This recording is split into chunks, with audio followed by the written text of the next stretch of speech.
करेंगे आधुनिक भारत का पार्ट 3 गांधी युग। गांधी युग का जो समय है वो स्टार्ट होता है 1915 से लेकर 1947 तक। हम अच्छे से समझेंगे। काफी क्वेश्चंस बनते हैं दोस्तों इस टॉपिक से, तो आप इस लेक्चर को बहुत ध्यान से सुनिएगा। इसका पार्ट 1 और पार्ट 2 जो है आधुनिक भारत का मैंने ऑलरेडी बना रखा है। अगर आपको वो वीडियो देखना है उदारवादी चरण और उग्रवादी चरण, तो वो मैंने डिस्क्रिप्शन में लिंक दे रखी है, आप वहां से देख सकते हैं। और लास्ट में मैंने एक इंपॉर्टेंट क्वेश्चन आंसर सेट भी इंक्लूड करा आपके लिए, तो आप अच्छे से वो क्वेश्चंस भी लगाइएगा, क्योंकि वही क्वेश्चन जो होते हैं बार बार घुमा के पूछ लेते हैं। तो पहले आप लेक्चर को अच्छे से समझिए, फिर लास्ट में वो इंपॉर्टेंट क्वेश्चन आंसर टेस्ट लगाना। अगर आपको इस टॉपिक के नोट्स चाहिए तो आप डिस्क्रिप्शन में जाइए, वहां पर मैंने लिंक दे रखी है, आप वहां से वो पीडीएफ डाउनलोड कर सकते हैं। तो चलिए दोस्तों, हम इस टॉपिक को अच्छे से समझते हैं। ध्यान से सुनिएगा, मैं आपको पूरा स्टोरी के माध्यम से बताऊंगा। 1915 से पहले का मैं आपको समयकाल बता चुका हूं, जहां पर उदारवादी और उग्रवादी चरण हमने डिस्कस करा था। 1915 में देखिए क्या हुआ था। 1915 में एंट्री हुई थी महात्मा गांधी की। गांधी जी अफ्रीका से लौटे थे वकालत करके, और अफ्रीका में इन्होंने समय गुजारा था 21 साल। ध्यान रखिएगा, महात्मा गांधी भारत लौटते ही भारतीयों से प्रथम विश्व युद्ध में हिस्सा लेने के लिए कहा था, जिस कारण से महात्मा गांधी को भर्ती करने वाला सार्जेंट कहा गया। महात्मा गांधी को ब्रिटिश सरकार द्वारा केसर ए हिंद की उपाधि से सम्मानित किया गया था, और महात्मा गांधी ने यह उपाधि, ध्यान रखिएगा, असहयोग आंदोलन जो आगे हम डिस्कस करेंगे, असहयोग आंदोलन के बाद यह उपाधि उन्होंने त्याग दी थी। तो आगे मैं आपको बताऊंगा कि असहयोग आंदोलन कब उन्होंने स्टार्ट करा था, क्या था, वो आगे हम समझेंगे। तो ये 1915 की बात थी जब गांधी जी अफ्रीका से लौटे थे, तो उनकी कुछ इंपॉर्टेंट बातें। उसके बाद 1917 में गांधी जी के आंदोलन प्रारंभ हो गए थे, और गांधी जी ने लगातार 3 आंदोलन करे और तीनों आंदोलन सक्सेसफुल रहे। कौन कौन से आंदोलन थे दोस्तों, ध्यान से सुनिए, एग्जाम में पूछे जाते हैं। गांधी जी ने अपना सबसे पहला आंदोलन करा था बिहार के चंपारण जिले में। नील की खेती पर लगने वाले टैक्स के विरोध में इन्होंने आंदोलन करा था। दूसरा आंदोलन करा था गुजरात के खेड़ा जिले में, कर नहीं आंदोलन चलाया था। और तीसरा आंदोलन इन्होंने अहमदाबाद में करा था, मजदूरों के साथ सफल भूख हड़ताल करी थी। और ये लगातार तीनों आंदोलन गांधी जी के सक्सेसफुल रहे थे, जिससे ब्रिटिश सरकार जो थी वो दबाव में आ गई थी, और ब्रिटिश सरकार ने रोलेक्ट एक्ट पारित करने का निर्णय ले लिया। चलिए आगे बात करते हैं, रोलेक्ट एक्ट क्या है। अब बारी आती है 1919 की। तो 19 मार्च 1919 को ब्रिटिश सरकार ने रोलेक्ट एक्ट पारित कर दिया। अब बात आती है कि रोलेक्ट एक्ट क्या था। तो ये एक ऐसा कानून बनाया था ब्रिटिश सरकार ने, जिससे कि किसी भी संदेहपद आदमी को ये गिरफ्तार कर सकते थे डायरेक्टली, किसी बिना किसी जांच के। तो इसका भारतीय लोगों ने काफी विरोध करा, और अलीपुर बम कांड में सैफुद्दीन किचलू को ब्रिटिश सरकार ने गिरफ्तार कर लिया, और इसकी गिरफ्तारी पर पूरे भारत देश में व्यापक पैमाने पर विरोध किया गया। इस विरोध को जताने के लिए 13 अप्रैल 1919 को अमृतसर में जलियांवाला बाग नामक पर एक विशाल जनसभा का आयोजन हुआ, और इस जनसभा में जनरल डायर ने क्या करा, गोलियों की अंधाधुंध बारिश कर दी, जिससे लगभग 400 भारतीय मारे गए थे। इस घटना को मॉडर्न हिस्ट्री में जलियांवाला बाग हत्याकांड के नाम से जाना गया। इस घटना के बाद रविन्द्रनाथ टैगोर ने सर की उपाधि त्याग दी थी, और इस घटना के समय वायसराय कौन थे भारत के, लॉर्ड चेम्सफोर्ड थे। तो ये इंपॉर्टेंट क्वेश्चन है, एग्जाम में पूछा जाता है। 19 अक्टूबर 1919 को एक कमीशन बैठा था, जो कि इस घटना की जांच करने के लिए नियुक्त हुआ। इस कमीशन को क्या बोला गया, हंटर कमीशन बोला गया। तो वेरी इंपॉर्टेंट है, ध्यान रखिएगा। 19 अक्टूबर 1919 की जो डेट है, ये खिलाफत दिवस के रूप में मनाई जाती है, जानी जाती है। ठीक है, तो ये भी एग्जाम में बनता है। अब बारी आती है 1920 की। 1 अगस्त 1920 को महात्मा गांधी ने असहयोग आंदोलन प्रारंभ करा, लेकिन 5 फरवरी 1922 को गोरखपुर के चोरी चौरा हत्याकांड के बाद यह आंदोलन स्थगित करना पड़ा उनको। क्यों करना पड़ा था, क्योंकि यहाँ पर एक पुलिस स्टेशन पे किसानों ने आग लगा दी थी, और कई लोग उसमें मारे गए थे, और गांधी जी बिल्कुल हिंसा के खिलाफ थे, इसलिए उन्होंने ये आंदोलन वापस ले लिया, और भारत में अंग्रेजों की नींव एक बार फिर से स्थापित हो गई थी। ये जितने पॉइंट आपको बता रहा हूं, ये सारे इंपॉर्टेंट पॉइंट है। जो जो एग्जाम में क्वेश्चन बनेंगे वो वही आपको इंपॉर्टेंट पॉइंट बता रहा हूं मैं। एक्स्ट्रा मैंने सारी चीजें डिलीट कर दी है, मेन मेन आपको बिल्कुल मैं सार दे रहा हूं। अब दोस्तों हम बात करते हैं 1923 की। 1923 में इलाहाबाद में मोतीलाल नेहरू और चित्तरंजन दास ने मिलकर स्वराज पार्टी का निर्माण करा। इसका मुख्य उद्देश्य क्या था, भारत में संविधान बनाना इसका मुख्य उद्देश्य था। अब बात करते हैं 1924 की। 1924 में कांग्रेस का एक अधिवेशन आया, कर्नाटक के बेलगांव में हुआ था। कहां पर हुआ था यह अधिवेशन, कर्नाटक के बेलगांव में हुआ था, और इसकी अध्यक्षता करी थी किसने, महात्मा गांधी ने। दोस्तों ध्यान रखिएगा, महात्मा गांधी को कांग्रेस अधिवेशन का पहली बार और अंतिम बार अध्यक्ष नियुक्त किया गया था, और महात्मा गांधी ने स्वराज पार्टी की मांगों का समर्थन करा था, जो कि मोतीलाल नेहरू और चित्तरंजन दास ने जो बनाई थी, उसका समर्थन इन्होंने करा था महात्मा गांधी ने। उसके बाद हम बात करते हैं 1926 की। एक पॉइंट है इंपॉर्टेंट, ध्यान रखिएगा, अखिल भारतीय महिला संघ की स्थापना हुई थी कब? 1926 में। अब दोस्तों हम बात करते हैं 1927 की। 1927 में साइमन कमीशन की नियुक्ति की गई और इसने 3 फरवरी 1928 को भारत में प्रवेश किया।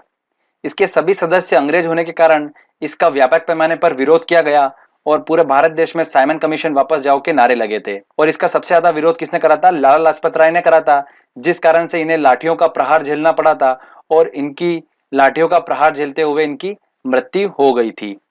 तो ध्यान रखिएगा, किसकी मृत्यु हो गई थी लाठियों के प्रहार से? लाला लाजपत राय की मृत्यु हो गई थी। ये एग्जाम में क्वेश्चंस पूछे जाते हैं। एक इंपॉर्टेंट पॉइंट नोट डाउन करिएगा, 1927 में बटलर कमेटी की स्थापना हुई थी। इसका मुख्य उद्देश्य क्या था? सरकार और राज्यों के बीच में संबंधों में सुधार करना। तो ये एग्जाम में पूछ लिया जाता है, इसलिए मैंने आपको एक स्पेशल बता दिया नोट करके। अब बात करते हैं 1928 की। 1928 में साइमन कमीशन वापस जाओ के नारे लग रहे थे, तब ब्रिटिश सरकार ने भारतीयों को संविधान बनाने की चुनौती दे दी और चुनौती दी तो भारतीयों ने एक्सेप्ट करी। और ध्यान रखिएगा, भारतीयों ने एक समिति बनाई और कुछ सम्मेलन भी उन्होंने आयोजित करे। इस सम्मेलन की अध्यक्षता किसने करी थी? मोतीलाल नेहरू ने करी थी और उन्होंने एक 7 सदस्यीय टीम बनाई थी और उन्होंने संविधान के सिद्धांतों का निर्धारण करा था और फिर एक अपनी रिपोर्ट बनाई थी और प्रस्तुत करी थी, जिसे क्या बोला गया? नेहरू रिपोर्ट बोला गया था। तो ये नेहरू रिपोर्ट के बारे में क्वेश्चन पूछा जाता है। इसकी अध्यक्षता किसने करी थी? मोतीलाल नेहरू ने करी थी और अंसारी जी ने करी थी। तो ये आपको ध्यान रखना है, वेरी इंपॉर्टेंट पॉइंट है। अब बात करते हैं दोस्तों 1929 की। 1929 में कांग्रेस का अधिवेशन आयोजित हुआ, कहां पर? लाहौर में। और इसकी अध्यक्षता कौन कर रहे थे? जवाहरलाल नेहरू कर रहे थे। और इसी अधिवेशन में पूर्ण स्वराज का संकल्प लिया गया था। ध्यान रखिएगा, पूर्ण स्वराज का संकल्प इसी अधिवेशन में लिया गया था। 1929 का अधिवेशन हुआ था, कहां पर हुआ था? लाहौर में हुआ था। ठीक है दोस्तों, इस अधिवेशन में दो मुख्य बातें निकल कर आई। एक, संविधान बनाने के लिए गोलमेज सम्मेलन के बारे में चर्चा की गई और दूसरा क्या था? सविनय अवज्ञा आंदोलन प्रारंभ करने का निर्णय लिया गया था। बात करते हैं दोस्तों 1930 की। तो जो दोनों पॉइंट आपको बताए मैंने, गोलमेज सम्मेलन और सविनय अवज्ञा आंदोलन, ये दोनों हम डिस्कस करेंगे एक एक करके। तो प्रथम गोलमेज सम्मेलन आयोजित हुआ था 1930 को और द्वितीय गोलमेज सम्मेलन आयोजित हुआ था 1931 और तृतीय गोलमेज सम्मेलन आयोजित हुआ था 1932 में। इन तीनों गोलमेज सम्मेलनों में भारत का संविधान 40% पूरा हो गया था। मतलब भारतीय संविधान जो था वो 40% बन के कंप्लीट हो चुका था इन गोलमेज सम्मेलनों में। दोस्तों ध्यान रखिएगा, तीनों गोलमेज सम्मेलनों में हिस्सा लेने वाला व्यक्ति कौन था? भीमराव अंबेडकर थे। इन्होंने तीनों गोलमेज सम्मेलनों में हिस्सा लिया था। उसके बाद बताता हूं आपको मैं सविनय अवज्ञा आंदोलन के बारे में। कांग्रेस ने सविनय अवज्ञा आंदोलन प्रारंभ करने की रिस्पॉन्सिबिलिटी किसको दी थी? महात्मा गांधी को दी थी। और महात्मा गांधी ने सविनय अवज्ञा आंदोलन प्रारंभ करने से पहले वायसराय इरविन को एक मांग पत्र भेजा था, जो कि वायसराय इरविन ने उस मांग पत्र को खारिज कर दिया था। इसके फलस्वरूप साबरमती आश्रम से महात्मा गांधी ने 78 अनुयायियों के साथ दांडी मार्च किया था और 6 अप्रैल 1930 को दांडी में नमक कानून तोड़ा था। इसके बाद ही दोस्तों क्या हुआ था? सविनय अवज्ञा आंदोलन प्रारंभ हो गया था। फाइनली फिर 1931 में गांधी इरविन समझौता हुआ और इसके समझौते के साथ ही सविनय अवज्ञा आंदोलन जो था वो बंद हो गया था। और इसके बाद ही महात्मा गांधी ने द्वितीय गोलमेज सम्मेलन में हिस्सा लिया था। तो महात्मा गांधी ने सिर्फ एक गोलमेज सम्मेलन में हिस्सा लिया था, वो कौन सा था? द्वितीय गोलमेज सम्मेलन। ओके फ्रेंड्स, तो ये 1930, 1931 और 1932 की घटनाएं थी जो मैंने आपको बताई। उसके बाद हम बात करते हैं इंपॉर्टेंट 1935 की। 1935 में भारत सरकार सुधार अधिनियम पारित किया गया, जिसके फलस्वरूप भारत में सांसदों की सीटों का निर्धारण किया गया। निर्धारित सीटों से मुस्लिम वर्ग सहमत नहीं था, इसलिए 1940 में मोहम्मद अली जिन्ना ने अलग पाकिस्तान बनाने की मांग कर दी। ठीक है भैया, तो अलग पाकिस्तान बनाने की मांग कर दी थी। फिर इस मांग को दबाने के लिए 1942 में क्या आया? क्रिप्स मिशन आया। और क्रिप्स मिशन में ध्यान रखिए, भारत का संविधान जो था वो 60% बनकर तैयार हो गया था। और इस समय भारत का वायसराय कौन था? लॉर्ड लिनलिथगो थे। ये एग्जाम में क्वेश्चन पूछा जाता है। 1942 में दोस्तों एक घटना और हुई थी, भारत छोड़ो आंदोलन। भारत छोड़ो आंदोलन किसके नेतृत्व में हुआ था? महात्मा गांधी के नेतृत्व में हुआ था। और 8 अगस्त 1942 को भारत छोड़ो आंदोलन प्रस्ताव पारित हुआ था और 9 अगस्त 1942 को यह सबसे पहले प्रारंभ हुआ। कहां से? बंबई और कोलकाता से प्रारंभ हुआ। और इसके प्रारंभ होते ही महात्मा गांधी और अन्य क्रांतिकारियों को गिरफ्तार कर लिया गया। भारत छोड़ो आंदोलन का उद्देश्य क्या था? अंग्रेजों को भारत छोड़ने पर मजबूर करना। और क्रिप्स मिशन के आने के साथ ही यह आंदोलन बंद हो गया था। उसके बाद हम बात करते हैं 1946 की। 1946 में कैबिनेट मिशन हुआ। इस कैबिनेट मिशन के अंतर्गत भारत का संविधान बनकर तैयार हो गया था। पूरा 100% भारत का संविधान यहाँ पर बन गया था। 1947 में भारत में लॉर्ड माउंटबेटन आए और उन्होंने माउंटबेटन योजना भारत के सामने रखी, जिसके अनुसार भारत और पाकिस्तान दो अलग देश बना दिए गए और भारत पाकिस्तान के बीच में एक रेखा निर्धारित करी गई, जिसे क्या बोला गया, रेड क्लिफ रेखा बोला गया। इस प्रकार कई वर्षों की गुलामी के बाद 15 अगस्त 1947 को फाइनली भारत देश स्वतंत्र हो गया और इसका संविधान 26 जनवरी 1950 को लागू कर दिया गया। ठीक है फ्रेंड्स, तो यहां पर यह स्टोरी थी पूरी। 1857 से जब भारत में आजादी की चिंगारी लगी थी, तब से लेकर 15 अगस्त 1947 तक की ये स्टोरी थी। ये पूरी हमने स्टेप बाय स्टेप हमने कंप्लीट करी है। उदारवादी चरण, उग्रवादी चरण और गांधी युग, इस प्रकार से हमने तीनों पार्ट को डिस्कस करके मॉडर्न हिस्ट्री कंप्लीट कर ली है। जितने मैंने आपको पॉइंट बताए हैं, ये पॉइंट आपको बिल्कुल दिमाग में रखना है, इन्हीं में से क्वेश्चंस निकल कर आते हैं। चलिए मैं आपको कुछ थोड़े से इंपॉर्टेंट पॉइंट बता देता हूं गांधी युग के। देखिए, पहला पॉइंट है 1919-1920 में अली बंधुओं ने, अभी अली बंधु कौन थे, मोहम्मद अली और शौकत अली, ये दोनों थे अली बंधु। इन्होंने तुर्की के खलीफा के समर्थन में और अंग्रेजों के विरोध में खिलाफत आंदोलन प्रारंभ किया था और इस आंदोलन का अध्यक्ष कौन थे, महात्मा गांधी को नियुक्त किया था। क्योंकि महात्मा गांधी इसके अध्यक्ष नियुक्त हुए थे, इसलिए इससे क्वेश्चंस बन सकता है कि खिलाफत आंदोलन के अध्यक्ष कौन थे, तो वो कौन थे, महात्मा गांधी थे। अगला पॉइंट है महात्मा गांधी के गुरु का नाम क्या था, गोपाल कृष्ण गोखले था, तो आपको ये ध्यान रखना है।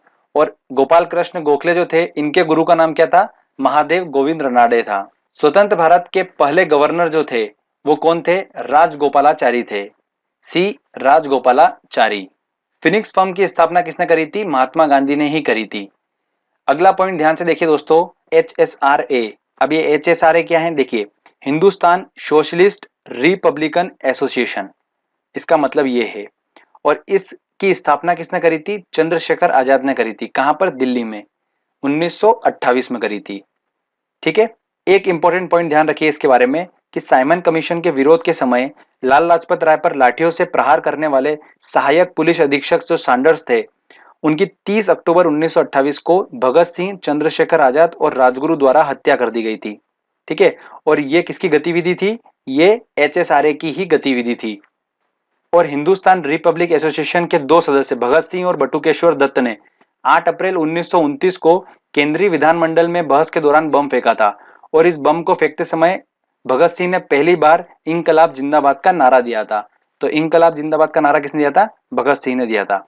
तो ये ध्यान रखिएगा, ये इंपॉर्टेंट कुछ पॉइंट्स थे जो बच रहे थे, मैंने आपको बता दिए हैं। एक इंपॉर्टेंट बात आपको बताने जा रहा हूं, जिसने ये वीडियो यहां तक देखा होगा उसी को ये बात मिल पाएगी। तो जो भी सुन रहे हैं ध्यान से सुनिए, मैंने किस तरीके से इस मॉडर्न हिस्ट्री को याद करा था वो आपको मैं फंडा बताने वाला हूं। देखिए दोस्तों, हिस्ट्री ऐसा टॉपिक है, इसको कोई ट्रिक से या किसी से याद नहीं कर सकते अपन कि अपन कोई ऐसा है 2-3 वर्ड हैं जिससे पूरी हिस्ट्री याद हो जाएगी, नहीं होगी बिल्कुल भी। मैंने भी काफी कोशिश करी थी इसकी बनाने की, बट इसका एक रिजल्ट मेरे सामने निकल कर आया था। मैंने इसको कैसे याद करा था, डेली बेसिस पे मैं क्या करता था, इसको पूरी हिस्ट्री को अपने से बोलने का प्रयास करता था। तो दोस्तों आप भी क्या करिए, इस टॉपिक को अच्छे से समझिए, इस वीडियो के माध्यम से इसको समझिए और कांच के सामने खड़े होकर प्रेजेंटेशन देने का प्रयास करिए, मतलब खुद बोलने का प्रयास करिए कि मॉडर्न हिस्ट्री यहां से स्टार्ट होती है, उसके बाद ये हुआ था, उसके बाद ये हुआ था, फिर साइमन कमीशन आया, फिर उसके बाद गोलमेज सम्मेलन हुआ। ये ऐसा करके आप क्या करिए, प्रैक्टिस करिए, बार बार खुद बोलिए। बोलने से क्या होगा, आपके दिमाग में सेट हो जाएगा और एक बार आपके दिमाग में सेट हो गया फिर आप मॉडर्न हिस्ट्री कभी नहीं भूल पाएंगे। और इस टॉपिक से क्वेश्चन एग्जाम में बनता ही बनता है। दोस्तों जैसा तरीका मैं आपको बता रहा हूं वैसा तरीका अपनाइए, 100% आपको ये पूरा हिस्ट्री जो है अच्छे से याद हो जाएगा। ठीक है दोस्तों, चलिए अब टेस्ट की तरफ चलते हैं। चलिए टेस्ट अपन लगाते हैं और देखते हैं कितने क्वेश्चन सॉल्व हो रहे हैं। पहला हमारा क्वेश्चन है, महात्मा गांधी ने सत्याग्रह क्रियाविधि सबसे पहले कहां से प्रयुक्त की थी। तो सबसे पहले उन्होंने जो आंदोलन करा था वो कहां करा था, बिहार के चंपारण जिले में करा था, नील की खेती पर लगने वाले टैक्स के विरोध में। तो इसका आंसर क्या होगा, बी आंसर होगा। देखिए कितनी बार क्वेश्चन पूछा गया है। अगला क्वेश्चन है, अलग पाकिस्तान बनाने की मांग कब उठी थी। तो देखिए मैंने आपको बताया था 1935 में हमने बात करी थी कि भारत सरकार सुधार अधिनियम पारित हुआ था, जिसमें भारत में सांसदों की सीटों का निर्धारण हुआ था, जिससे मुस्लिम वर्ग जो था वो खुश नहीं था। और इसके फलस्वरूप क्या हुआ, 1940 में मोहम्मद अली जिन्ना ने अलग पाकिस्तान बनाने की मांग उठा दी थी। तो इसका आंसर क्या होगा, डी आंसर होगा। चलिए अगला क्वेश्चन देखते हैं। कांग्रेस का 1929 का अधिवेशन जिसमें पूर्ण स्वराज का लक्ष्य घोषित किया गया था, कहां पर हुआ था? तो पूर्ण स्वराज का जो लक्ष्य घोषित किया था वो कांग्रेस का अधिवेशन कहां पर हुआ था? लाहौर में हुआ था। तो इसका आंसर क्या लगेगा? सी आंसर लगेगा। और इस लाहौर अधिवेशन की अध्यक्षता कौन कर रहे थे? जवाहरलाल नेहरू कर रहे थे। ठीक है, तो ध्यान रखिएगा, इंपॉर्टेंट है सब पॉइंट्स। चलिए आगे और देखते हैं क्वेश्चन। अगला क्वेश्चन है, कांग्रेस ने भारत छोड़ो आंदोलन का प्रस्ताव किस वर्ष पारित किया था? तो भारत छोड़ो आंदोलन का नेतृत्व कौन कर रहे थे? महात्मा गांधी कर रहे थे। और ये किस वर्ष पारित हुआ था? 1942 में। तो इसका आंसर क्या लगेगा? D answer. अगला है, असहयोग आंदोलन को क्यों निलंबित किया गया? तो देखिए, असहयोग आंदोलन 1920 में महात्मा गांधी ने स्टार्ट करा था और इनको 1922 में बंद करना पड़ा था। किस वजह से? चोरी चोरा में हुई हिंसक घटना के कारण। महात्मा गांधी जो थे वो हिंसा के बिल्कुल विरोधी थे और उनको हिंसा पसंद नहीं थी, इस वजह से उनको ये आंदोलन वापस लेना पड़ा था। तो इसका आंसर क्या होगा? डी आंसर होगा। अगला क्वेश्चन है, गांधी इरविन समझौता 5 मार्च 1931 को किस संबंध में हुआ था? तो गांधी इरविन समझौता हुआ था, वो हुआ था सविनय अवज्ञा आंदोलन के संदर्भ में हुआ था। तो इसका आंसर क्या होगा? बी आंसर होगा। चलिए आगे और देखते हैं क्वेश्चन। अगला क्वेश्चन है, स्वतंत्र भारत के पहले गवर्नर जनरल कौन थे? तो देखिए, स्वतंत्र भारत के पहले गवर्नर जनरल थे सी राजगोपालाचारी। तो इसका आंसर लगेगा सी आंसर। अगला क्वेश्चन है, निम्न में से किसने तीनों गोलमेज सम्मेलनों में भाग लिया था? तो तीनों गोलमेज सम्मेलनों में भाग लिया था किसने? बी आर अंबेडकर ने भाग लिया था। तो इसका आंसर होगा सी आंसर। गांधी जी दक्षिण अफ्रीका में कितने वर्ष रहे थे? तो 21 वर्ष रहे थे। तो इसका आंसर होगा सी आंसर। अगला क्वेश्चन है, निम्नलिखित आंदोलनों में से किसमें महात्मा गांधी ने भूख हड़ताल को एक हथियार के रूप में पहली बार प्रयोग किया था? तो मैंने आपको बताया था स्टार्टिंग में महात्मा गांधी ने 3 लगातार आंदोलन करे थे और तीनों आंदोलन सक्सेसफुल रहे थे उनके। तो उसमें तीसरा आंदोलन जो था वो कहां था? अहमदाबाद में था 1918 का, जो मील मजदूर हड़ताल करी थी, उन्होंने मजदूरों के साथ भूख हड़ताल करी थी। तो इसका आंसर होगा सी आंसर। अगला क्वेश्चन, जलियांवाला बाग में गोली चलाने का आदेश दिया था, किसने दिया था? जनरल ओ डायर ने दिया था। तो इसका आंसर लगेगा सी आंसर। भारत एवं पाकिस्तान का विभाजन किस योजना के अंतर्गत हुआ था? तो भारत एवं पाकिस्तान का विभाजन हुआ था माउंटबेटन योजना के अंतर्गत हो गया था। तो इसका आंसर होगा ए आंसर। अगला क्वेश्चन है, जलियांवाला बाग हत्याकांड के समय वायसराय कौन थे? तो कौन थे दोस्तों उस समय? लॉर्ड जेम्स फोर्ड थे। तो इसका आंसर लगेगा डी आंसर। ध्यान रखिएगा, लॉर्ड जेम्स फोर्ड, असहयोग आंदोलन, जलियांवाला बाग कांड, ये सब पूछते हैं तो उस समय वायसराय कौन थे? लॉर्ड जेम्स फोर्ड थे। ठीक है, अगला क्वेश्चन है, महात्मा गांधी किस गोलमेज सम्मेलनों में भाग लेने के लिए लंदन पहुंचे थे? तो कौन सा गोलमेज सम्मेलन था वो? गोलमेज सम्मेलन द्वितीय। सविनय अवज्ञा आंदोलन जो उन्होंने गांधी इरविन समझौता हुआ था उसके बाद समाप्त हो गया था, उसके बाद वो द्वितीय गोलमेज सम्मेलन में हिस्सा लेने पहुंचे थे। अगला क्वेश्चन आता है, साइमन कमीशन का भारत आगमन किस वर्ष में हुआ था? तो साइमन कमीशन की नियुक्ति 1927 में हो गई थी और भारत आगमन हुआ था इसका 1928 में। तो इसका आंसर होगा ए आंसर। अगला क्वेश्चन है, स्वराज पार्टी की स्थापना किस वर्ष में की गई थी? तो स्वराज पार्टी की स्थापना 1923 में की गई थी। मोतीलाल नेहरू और चित्तरंजन दास ने मिलकर स्वराज पार्टी की स्थापना करी थी। तो इसका आंसर है 1923। क्वेश्चन नंबर 17 है, वर्ष 1919 में पंजाब में हुए क्रूर अत्याचारों के विरोध स्वरूप ब्रिटिश सरकार से प्राप्त सर की उपाधि किसने लौटा दी थी? काफी इंपॉर्टेंट क्वेश्चन है। तो दोस्तों मैंने आपको बताया था जलियांवाला बाग हत्याकांड के बाद में रविंद्रनाथ टैगोर ने अपनी ब्रिटिश सरकार से प्राप्त सर की उपाधि को त्याग दिया था। तो इसका आंसर होगा बी आंसर। भारत में साइमन कमीशन के बहिष्कार का मुख्य कारण क्या था? ये भी वेरी इंपॉर्टेंट क्वेश्चन है दोस्तों, ध्यान रखिएगा, वेरी इंपॉर्टेंट क्वेश्चन है। देखिए यूपी पीसीएस 2004, 10 और पीएससी में पूछा गया 2013 में। तो साइमन कमीशन के बहिष्कार का मुख्य कारण था उसके सभी सदस्य जो थे वो थे अंग्रेज, इस वजह से उसका व्यापक पैमाने पर विरोध हुआ था। तो इसका आंसर क्या होगा? बी आंसर होगा। नेक्स्ट क्वेश्चन है, हंटर आयोग की नियुक्ति की गई थी। तो हंटर कमीशन कब बैठा था? जलियांवाला बाग हत्याकांड के बाद उसकी जांच के में जो आयोग नियुक्त हुआ था उसे हंटर आयोग कहा गया था। तो इसका आंसर है बी आंसर। भारत छोड़ो आंदोलन कब प्रारंभ हुआ था? भारत छोड़ो आंदोलन जो हुआ था वो प्रस्तावित हुआ था 8 अगस्त 1942 को और 9 अगस्त 1942 को जैसे ये लागू हुआ, महात्मा गांधी समेत कई क्रांतिकारियों को गिरफ्तार कर लिया गया था। तो 9 अगस्त इसका आंसर होगा।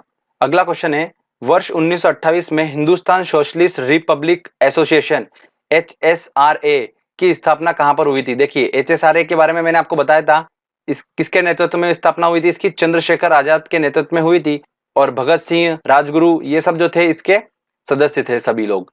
तो इसकी स्थापना जो हुई थी वो कहां पर हुई थी? दिल्ली में हुई थी। तो इसका आंसर लगेगा बी आंसर। देखिए फ्रेंड, जितने पॉइंट्स मैंने आपको बताए हैं उन्हीं पॉइंट्स में से सारे क्वेश्चंस हम सॉल्व कर पा रहे हैं। तो वो जो मैंने पॉइंट्स बताए हैं ये काफी इंपॉर्टेंट है। नेक्स्ट क्वेश्चन आता है, ब्रिटिश सरकार ने महात्मा गांधी को जो उपाधि दी थी और जिसे उन्होंने असहयोग आंदोलन के बाद त्याग दिया था वह कौन सी थी? तो उन्होंने केसर ए हिंद की उपाधि को त्याग दिया था जो ब्रिटिश सरकार द्वारा उनको दी गई थी। क्वेश्चन क्रमांक 23 है, रॉलेट एक्ट पारित किया गया था। तो रॉलेट एक्ट पारित किया था कृषि भूमि में सुधार लेने के लिए? बिल्कुल नहीं। अनुकूल व्यापार संतुलन के लिए? नहीं। क्रांतिकारी गतिविधियों में कमी लाना? बिल्कुल। इसलिए ही रॉलेट एक्ट पारित किया गया था कि क्रांतिकारी गतिविधियों में कमी लाई जाए। इसका आंसर होगा बी आंसर। निम्न में से कौन सा गोलमेज सम्मेलन 1932 में हुआ था? देखिए 1930 में हुआ था हमारा पहला गोलमेज सम्मेलन, फिर 1931 में दूसरा, सीक्वेंस वाइज है, फिर 1932 में तीसरा हुआ था। तो इसका आंसर क्या लगेगा? तीसरा आंसर, सी आंसर होगा इसका। अगला देखते हैं क्वेश्चन, क्रमानुसार व्यवस्थित करें। घटनाएं दे रखी है, साइमन कमीशन का भारत में आगमन कब हुआ था? 1928 में हुआ था। असहयोग आंदोलन महात्मा गांधी द्वारा चलाया गया था 1920 में। पूना पैक्ट खाली आप याद रख लीजिए 1932 में हुआ था। गांधी इरविन समझौता जो है वो कब हुआ था? 1931 में हुआ था। तो अगर आप सीक्वेंस भी देखें तो इसका आंसर होना चाहिए, सबसे पहले जो आएगा वो आएगा 2, उसके बाद आएगा फिर 1, उसके बाद आएगा अपना 4। तो 2, 1, 4 जो है ये सिर्फ डी वाले ऑप्शन में है, तो इसका आंसर लग जाएगा डी आंसर। अगला क्वेश्चन है, भारतीय राष्ट्रीय कांग्रेस के 1924 के अधिवेशन से महात्मा गांधी द्वारा मात्र एक बार अध्यक्षता की गई थी, वह अधिवेशन कहां पर हुआ? तो महात्मा गांधी ने एक ही कांग्रेस अधिवेशन की अध्यक्षता करी थी, वो भी करी थी कहां पर? कर्नाटक के बेलगांव में। तो इसका आंसर लगेगा सी, पहली और आखिरी बार इन्होंने अध्यक्षता करी थी। ठीक है फ्रेंड्स, चलिए नेक्स्ट क्वेश्चन देखते हैं। अगला क्वेश्चन है, भारतीय राष्ट्रीय कांग्रेस का लाहौर अधिवेशन कब हुआ था? 1929 में हुआ था। बोल रहा है कि इतिहास में इसलिए बहुत प्रसिद्ध है क्योंकि, क्यों फेमस था वो? वहां पर दोस्तों पूर्ण स्वराज का संकल्प लिया गया था, ये तो बात हमको पता ही है। सेकंड बात, पहली बात तो बिल्कुल सही है। सेकंड, अधिवेशन में उग्रवादी उदारवादियों, ये तो बिल्कुल भी नहीं है। इस अधिवेशन में द्विराष्ट्र मांग के सिद्धांत को अस्वीकृत करते हुए संकल्प पारित किया था, ये भी नहीं है। तो इसका आंसर होगा ए आंसर, केवल 1, पूर्ण स्वराज का संकल्प लिया गया था 1929 में जो कांग्रेस का अधिवेशन हुआ था। यूपीएससी का 2012 का क्वेश्चन है, ये काफी एग्जामों में रिपीट होता है। ठीक है, तो फ्रेंड्स देखिए हमने काफी क्वेश्चन लगाए हैं और सारे क्वेश्चंस हमने आसानी से सॉल्व कर लिए हैं। दोस्तों यहाँ पर हमारा जो है मॉडर्न हिस्ट्री का सेक्शन खत्म होता है। अब हमारा बचा हिस्ट्री में सिर्फ एंशिएंट हिस्ट्री बचा है, प्राचीन भारत बचा है, जो कि हम बहुत जल्दी उसका लेक्चर में अब बना दूंगा आपके लिए। तो आपका हिस्ट्री का सेक्शन भी यहाँ पर कंप्लीट हो जाएगा।